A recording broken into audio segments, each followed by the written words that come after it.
যৌন হয়রানির প্রাথমিক সত্যতা পাওয়ায় ঢাকা বিশ্ববিদ্যালয়ের সাংবাদিকতা বিভাগের শিক্ষক ডক্টর নাদির জুনায়েদকে সব প্রশাসনিক ও একাডেমিক কার্যক্রম থেকে অব্যাহতি দেওয়া হয়েছে।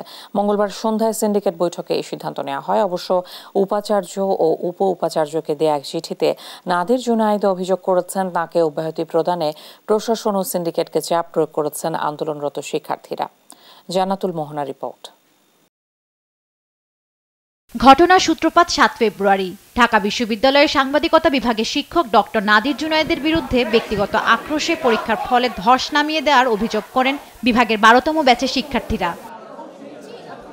এরপর বিভাগের এক এক করে ৩ শিক্ষার্থী নাদিরের বিরুদ্ধে যৌন হয়রানি ও মানসিক নিপীড়নের অভিযোগ তোলেন। শেষমেশ ফলে ধস নামানোর অভিযোগে ৩ মার্চ ৩ সদস্যের তদন্ত কমিটি ও যৌন হয়রানির অভিযোগে আরও ৩ সদস্যের ফ্যাক্ট ফাইন্ডিং কমিটি গঠন করে বিশ্ববিদ্যালয়ের সিন্ডিকেট। মঙ্গলবার সন্ধ্যায় ঢাকা বিশ্ববিদ্যালয়ের সিন্ডিকেট বৈঠকে জমা পড়ে তদন্ত কমিটির প্রতিবেদন, যাতে সাংবাদিকতা শিক্ষক ডাক্তার নাদির জুনায়েদের বিরুদ্ধে যৌন হয়রানির প্রাথমিক সত্যতা পায় ফ্যাক্ট ফাইন্ডিং কমিটি। বিষয়টি অধিকতর তদন্তে পাঠানো হয় যৌন নিপীড়ন প্রতিরোধ সেলে। তদন্ত চলাকালীন সময়ে নাদিরকে সব প্রশাসনিক ও একাডেমিক কার্যক্রম থেকে অব্যাহতি দেওয়া হয়েছে। যৌন নিপীড়ন প্রতিরোধ সেলকে তদন্ত করতে ২ মাস সময় দেওয়া হয়।